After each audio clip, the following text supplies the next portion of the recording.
Bill Fosdick, I want to welcome you to Business 310, Compensation and Benefits, and invite you to introduce yourself. Well, thank you. He says in a great pause, where does one start in an introduction? Today, I am with Home Depot. That's why I'm wearing my orange bow tie.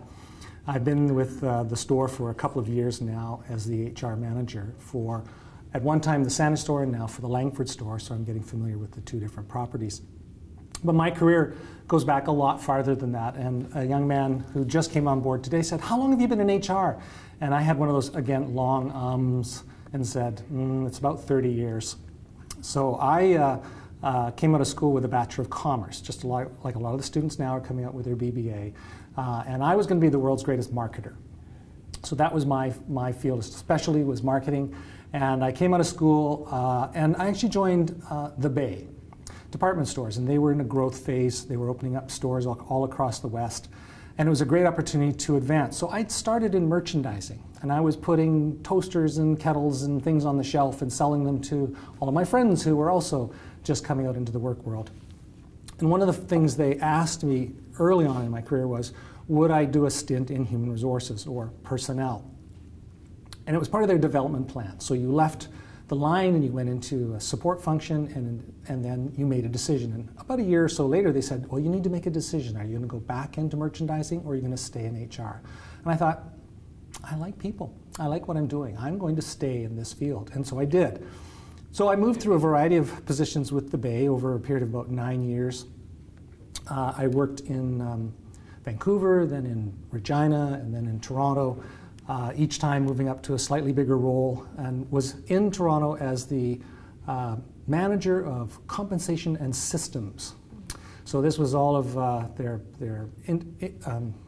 information systems for HR, plus all the comp things going on across the country. So I was getting a bird's eye view of what the retail world was doing for compensation. Had a lot of fun with them, but then made a decision that I could grow faster if I jumped to PepsiCo. So I left the Bay and I went to PepsiCo in Toronto and joined the food service division, which owned Pizza Hut, Taco Bell, and KFC restaurants. So I went from a very large and very old Canadian company to a very large and very fast American company, red, white, and blue Pepsi. And I learned a lot, and if I could say that I did the work version of an MBA, that's what I did with my time at PepsiCo. And again, was doing compensation, but more so just the general HR for a fast-growing business. Little more than I wanted, and was missing the West Coast, so said, you know what, let's go back to the coast. We're not going to settle in Vancouver, we're going to go through to Victoria. And so came through to Victoria and joined a group that was doing consulting work at the time, and found that my clients inevitably were the provincial government. So this gave me now exposure to the public sector for the first time.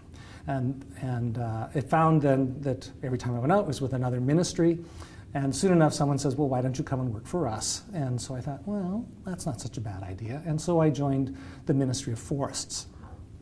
And over the next few years I worked through a variety of ministries, either in a specialist role in human resources or in a compensation role, with job evaluation being the big thing of a government bureaucracy. Even then, I got another chance to do a consulting role because they had an internal consulting group. And we were busy doing projects for different ministries. So that gave me insight into what was going on, into the various cultures and structures of different ministries across government, of the provincial government.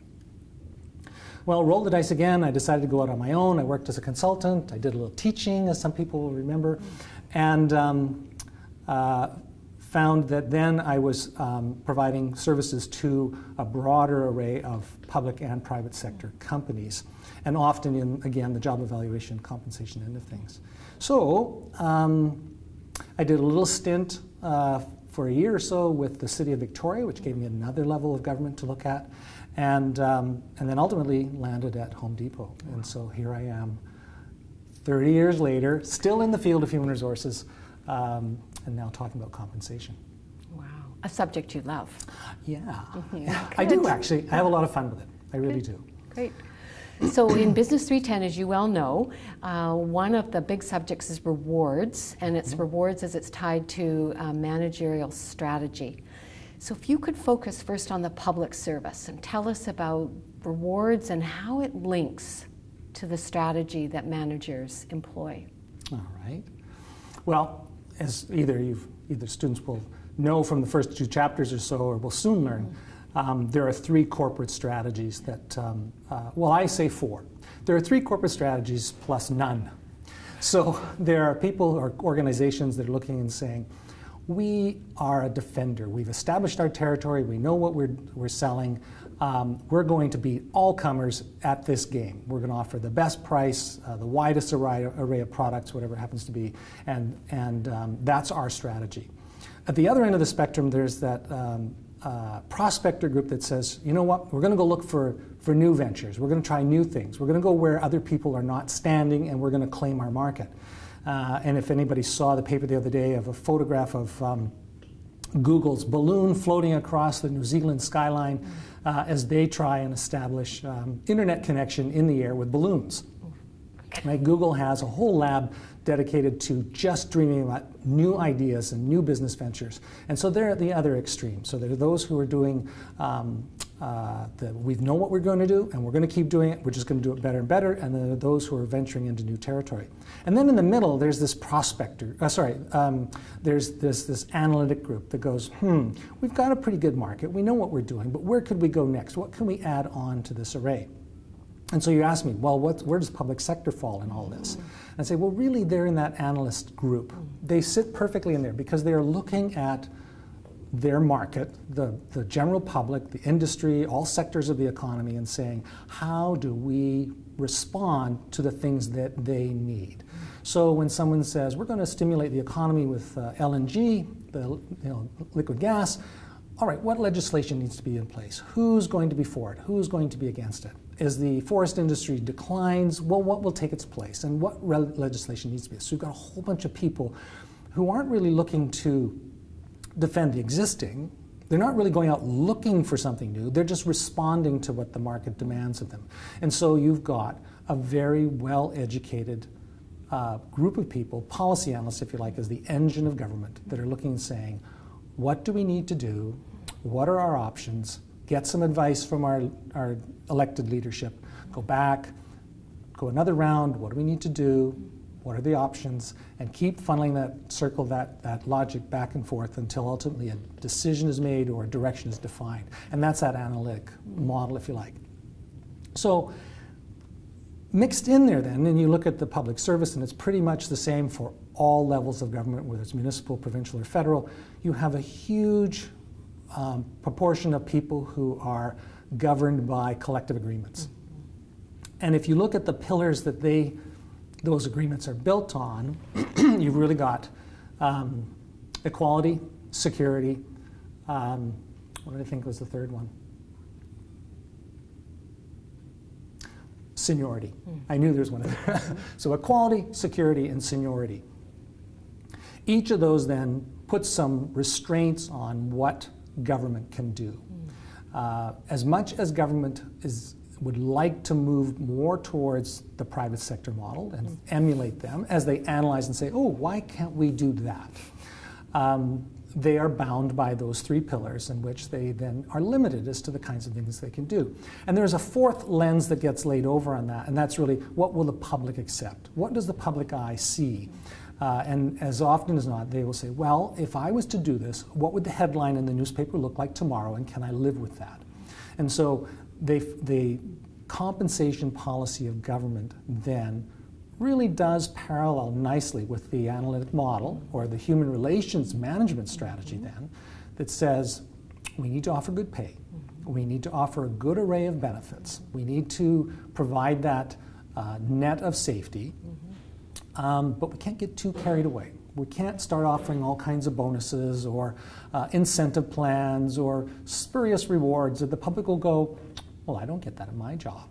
So they're obligated to stay fairly conservative in that.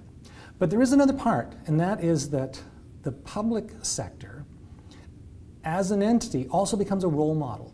And so they will implement things that they think business should have in place. So let's look at maternity leave benefits. That's probably one of the better examples. Parental leave. Did they need to put it in place? They didn't need to, but they thought it was a good thing. And so the government of the day says, public service, look at your benefits array. Are you offering something that the general public needs? Should we lead the way in that? When it came to things like pay equity, coming back to the cornerstone, yeah, we need to have pay equity in place. If we have to legislate it, we will, but we want the public sector to lead the way. And so that's what you saw across Canada, was really the public sector getting on board with pay equity. And we'll cover that later in the course. So at its heart, then, government policy, the legislators, will drive some of the compensation strategy, if you like, but still within the realm of, we have a corporate strategy that's analytic, we have a managerial strategy that's human relations. Let's be good players, let's be good, let's be family, and we'll all prosper in this. And we'll all do well without getting anyone's eyebrows in a knot over it, right? So as I worked in my career with the BC Public Service, a large part of it was really anchored around that equity piece. So job evaluation became critical. Do we have an accurate job? Is your job the same as the person beside you? Is it bigger than the person down the hall? Is it smaller than the person down the hall the other way? Those are all things that needed to be explained and captured on paper so that every person in that scenario understood the rules. And that's largely what job evaluation is all about. It's not being fair, it's just making sure the rules are applied equitably, if you like. And out of that should come some fairness. So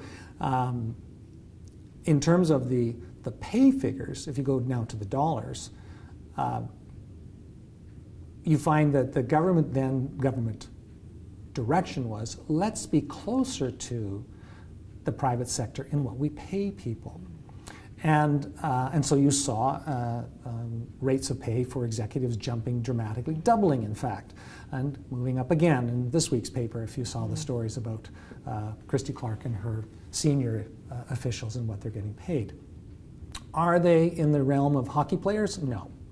Are they in the realm of CEOs of corporations? No. And yet they manage billions of dollars in many cases. So $250,000 sounds like a lot to the average person on the street, but when a corporate executive is pulling in $3 million, $5 million, $18 million, $30 million, it does seem to pale by comparison.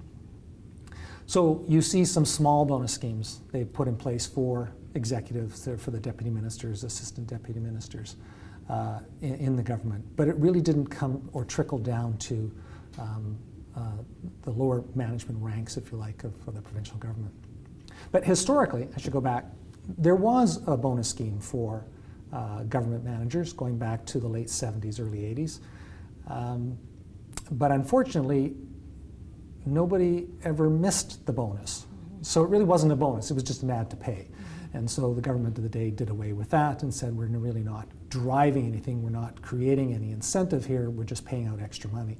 So they rolled it in, and that was the end of an incentive scheme for government. Perhaps I should talk about private sector by comparison. Let me ask you, you said so many wonderful things. So within the public service and the human relations strategy, and so that's based on loyalty and task behavior, some membership behavior, and then there's room in there for some pay for performance, but not within the public service. So where did the public service and the union come together in pressing downward pay for performance as an idea, or maybe the public service wanting to push that up and say, yes, let's do some of that?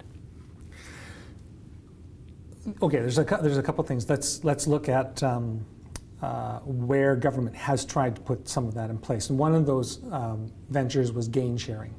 So they said, well, we don't really generate revenue.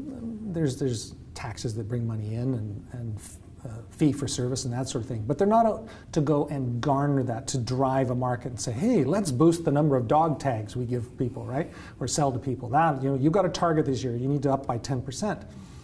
So it's really more about cost control. And whether it's private sector or public sector, if you say, all right, our biggest controllable is cost, then let's see what we can do there. And we'll look at delivering the same business year over year at a reduced cost. Can I put money back in the till or back into the taxpayer's pocket, if you like, and still deliver the same level of service. I don't know how far that got, because one of the biggest challenges the government has is actually coming up with a measurable that says, well, we did deliver the same amount of service this year versus last year. You can do that in the private sector because you've got a bottom line and you can see exactly where you stand. But the public sector doesn't have that same bottom line. And they can say, well, we wrote so many position papers and so many white papers and brought so much legislation to the table. But there's a lot of other people that are really, their function is demand driven, and if the demand isn't there, then they didn't deliver it. If the demand was overwhelming, then they only did what they could do. So the gain sharing model didn't really work that well, I think. It was one of the few areas where, again, coming back to that equality and security, the union would say, oh, that's a great idea, because you're just going to give us more money if we do a good job, if we just do our job. But if you're expecting us to go above and beyond, well, that's really management's responsibility. So the bonus scheme hasn't been able to filter down to lower levels of management or into the union ranks for the public sector. Does that help? It's wonderful. Thank you. You're brilliant. Okay, switch over. Tell us about the private sector. Okay, so I've had experience in the private sector. And where government says, should we do this? Do we need to do this? Well, maybe that's what the private sector says, do we need to do this? Do we need to have this benefit in place? Government might say, we need to put in place extended or expanded maternity benefit. Private sector would say, will we retain people if we put this benefit in place? What is the return on our investment by keeping people? And if we're in a classic management strategy in a defender world like a giant retailer, the first response would be, no way, we don't need to do that. We're not going to get the return. We'll hire someone else because we can always fill that hole quickly. But in today's world, there's that competitive element. If our competitors are already offering it, then we need to as well. So we will do it. We'll spend the money. If legislation demands that we have it in place, we will do it because we want to meet the legislative requirements. So private sector will always look at the rewards on an annual basis and say, are we getting the bang for the buck that we need? Do we need to make some changes? Are our costs moving out of line? We may not be able to eliminate a benefit because legislation says not, but maybe we're going to have to modify it. Maybe the premium will go up, or maybe the deductible will go up, or something like that. But similarly, then, private sector has a bottom line. It has a lot of measures that it can zero in on, depending on the business. And the more they can measure, the more they can reward, or certainly structure their rewards. And that's what I have seen now, is that in the private sector, if you want to manage sales volume, if you want to manage costs, if you want to manage credit accounts, if you want to reduce your shrink, your inventory loss, things like that, then you can put a measure on it and come back year over year, quarter over quarter, day over day, and see how people are doing. One of the things that I think that the private sector can do really well is recognize performance of individuals. So while equality is present, while security is important, there is not seniority.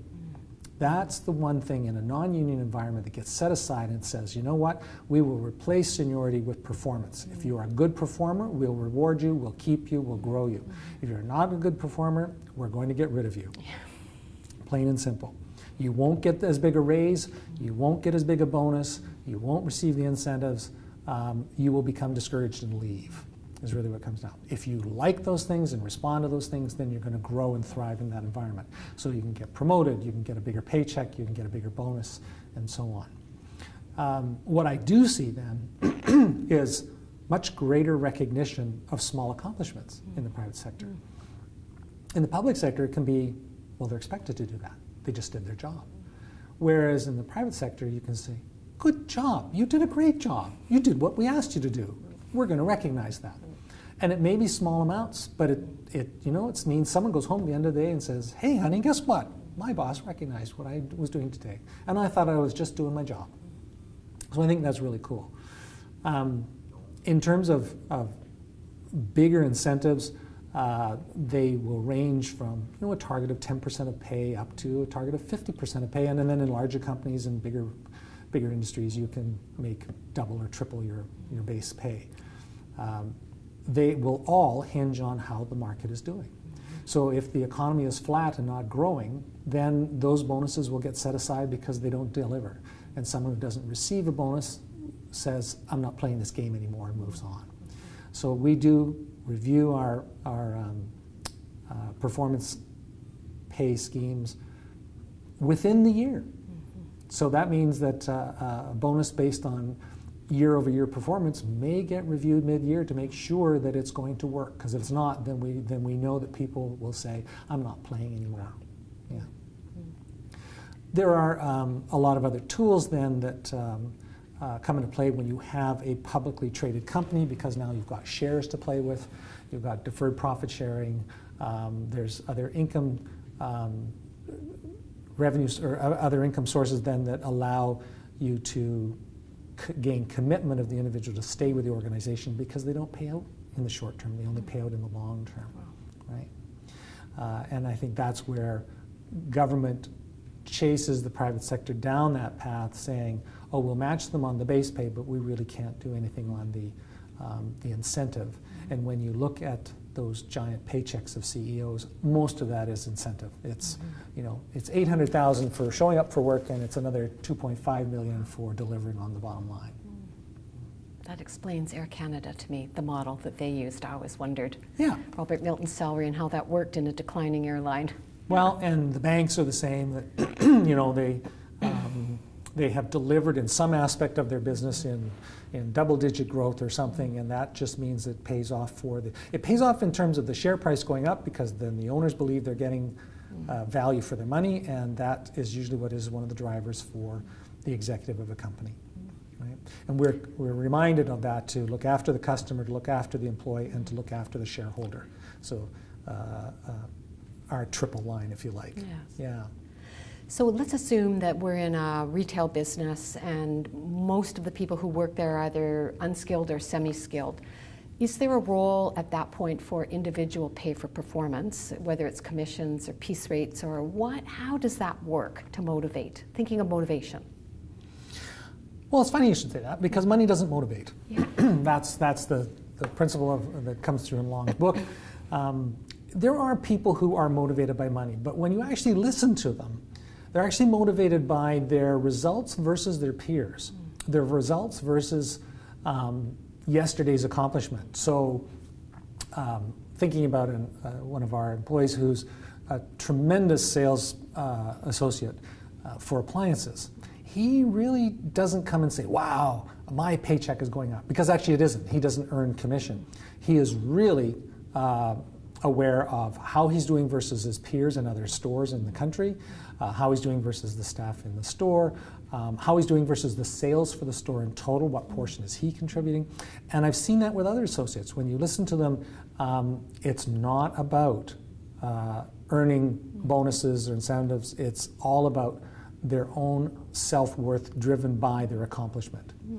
And I think that's what we underestimate, is that we assume that if we put in place an incentive, people will respond to it. And in some cases they will, because they believe they can get it. In other cases they go, you know what, I'm not going to be able to do that. I don't have the wherewithal, this isn't the market, the customers aren't coming in, the advertising's not working, whatever, I'm not even going to try. So it really does come back to making sure that the person who takes on the job likes doing that. So when someone comes to the door, and I use Home Depot as an example, I say, after I've talked to them for a while, if you get excited about solving someone's problems, right? They come through the door and they don't know how to fix something, they're not quite sure what to buy, and you help them and you get excited by that, then you will be happy here, right? Because it's not all about selling another drill or another tool or nail or whatever it happens to be. It's, do you get excited about dealing with customers who are coming through the door with a problem and trying to figure out how to fix it? And when you look at other organizations and say, well, as a teacher, do you get excited when someone grasps a concept and you think, I taught them that, right? Yeah. And so back to Home Depot, you're talking a bit about culture as well, because I know as a female who say I have to fix the toilet, I go straight to Home Depot, head to the plumbing aisle, and find that man who's going to help me know how to fix the toilet. Generally, it's a man, not always. Yeah, not always. And he does get excited and is detail-oriented. Yep. And so you're right. You have the right question when you're hiring. I love that. Yeah. So when they go home at the end of the day and say, I had a good day because I did this. So do we offer motivation? Sure we do. We have incentives, rewards, let's call it that. It's not so much an incentive, for customer service. So a customer writes in or drops by a cash desk and says, hey, Bill did a great job there. Okay, well then we will give them a home reward. It's got for Home Depot, home reward. But 3 of those then translates into $50 that shows up on their paycheck. So it's not without its cash benefit, but it's not that people are saying, oh, if I can get one more homer, I'm going to get some money. It falls in behind, and it's just one of the rewards that's there for doing a good job, for doing the job. And so that's different than the public service, or? It is, because the public service went down the path of suggestion programs, come up with a new idea. And they get stuck with, well, is it a new idea, or is someone already doing it? If someone's already doing it, do they get the money, or should this person get the money? Or if everybody does it, will we make as much money or save as much money as we think we will? Or is it really a spurious idea that sounds good on paper, will not translate into reality? And how will we know? Do we wait a year and then come back to the individual and say, oh, that was a brilliant idea you came up with a year ago? Well, that's way too late. Okay? So, and you're talking then about measurement always. The different organizations measure differently. Yeah. One knows exactly how to measure, meaning the private, and the public service is wondering, well, perhaps we'll measure it at the end of the year and see how we did. Yeah. Whereas they could skip all that. Yeah. They could say, you know what? That's a great idea. Here's a gift certificate to Starbucks, right?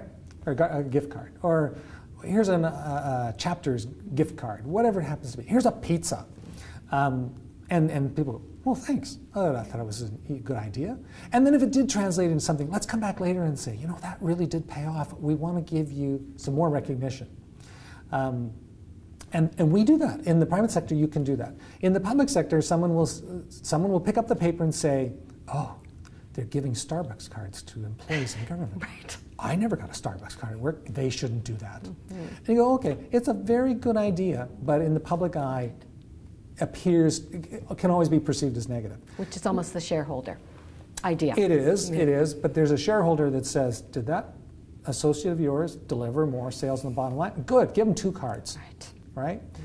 We're not going to quibble over it. No. So I think that's, when you have measurement, it makes it much easier to come up with variable rewards. If you're looking at something like piecework, then again, you can translate that into a dollar figure and say, here's how much you make an hour. If you can make 5 more, you'll make that much more. And it's very, very direct and concrete. If you tried to bring that into the public sector, the first thing the union would say, well, that's not fair, because some people will work harder than others. Go, yeah, they might.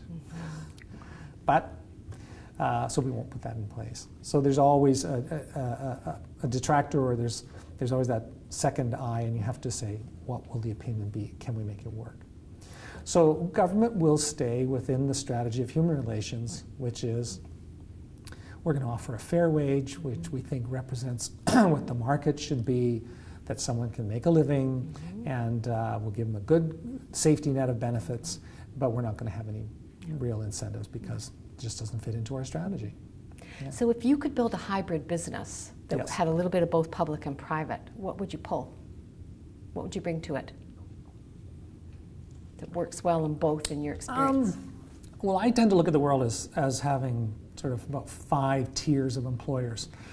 So tier 1 would be the high-tech sector that pays well, has a good base wage, has variable hours. You work when you want to because you're delivering a product. If you don't deliver the product, you won't be there, but you're going to make good money, get good benefits, and so on. Tier 2 is what I look at as the solid private sector or government. So good wage, good benefits, regular work, Monday to Friday. It's got everything that you want. It still has all the stress and everything that goes with working for a living. Tier 3 then is that next level of a lot of the retail sector where the hours start to vary. The wage is not as high. The benefits are not as comprehensive. They're there, but they're just not as rich as they would be in Tier 1 or Tier 2. And then Tier 4 is really mom and pop, run your own business. Oh, I'll pay you this week. Oh, I didn't make any money, so you don't get paid. And things start the wheels are getting kind of wobbly and things aren't working the way they should. And so, everybody is trying to move up in that. And then there is really one more, and that's, I was reading about this a few weeks ago, and it's I think it's in Arkansas. Mm-hmm. It's Amazon's delivery system. Oh. And you make $6 an hour, you work 10 hours a day, you work 6 days a week. Wow. If you don't show up, you don't get paid, there are no benefits. This is the bottom rung on the employment ladder. Mm-hmm. You cannot get any lower than that. So that's kind of the fifth tier. That's the classical approach to Amazon? Oh, wow. It is. Fascinating. Your average package rate is 300 parcels per person per day that they have to crank out. And that's the standard. So if you're not doing that, then you're not going to be there either. No. So everybody, I think, looks at each other and said, so what happened in your life that you've ended up at this level? And that's, so purely we're going to pay you if you show up. That's it. Fascinating. Wow. Thank you. Now, Bill, is there anything you want to say to sum up that, I don't know, your summary statements? I want to talk about extrinsic, intrinsic, because you talked about that. I did. And extrinsic non-cash rewards. Yes. Yeah. Because I asked people about this, and virtually every business has extrinsic non-cash rewards. So people understand the extrinsic, the hard cash. Yes. They understand the intrinsic, I'm solving people's problems. Mm-hmm. So that middle one, like what are non-cash rewards that fall into that? Well, it's it's being on the ski hill selling tickets, but you get to ride the ski hill in your off hours. It's cutting the grass on the 18th green, but you get to play golf on the off hours. It's working at Booster Juice and be able to make your own drinks, that you get a meal. So it has a cash value. If someone else came through the door, they'd have to pay for it, but you get to use it free because it's there. So people who work in rec centers get to use the rec center free when they're not working. Those are a bunch of examples, and most organizations have something like that. And I think we underestimate that collection of things that we can offer to our employees or potential employees and say, hey, if you come here, not only pay you the $12 an hour or whatever, but you can ski for free when you're here. Well, that's an $800 pass that's in your pocket, and it didn't cost us really anything because we're going to run those chairs regardless. So I think people need to keep that in mind as they look at their own strategies and say, yeah, ultimately we know that we're either going to, our corporate strategy is defined for us. It's not going to change, typically. We know what our management strategy is, and we can put that into place. And now we've got some things to play with: the extrinsic, the intrinsic, and the extrinsic non-cash, and say, so between those three, what's the balance, and can we magnify what's in that third pocket? So that's kind of where it goes. Thank you. And one last thing, and that is, I've said this to people before, if you don't manage your compensation, your employees will do it for you. Yeah. Mm-hmm. Yeah. Wow, yes. They'll run circles around you. And now they'll just rip you off. Yeah. Thank you very much. On behalf of Business 310, we really appreciate you have a wealth of knowledge. Thank you. And experience.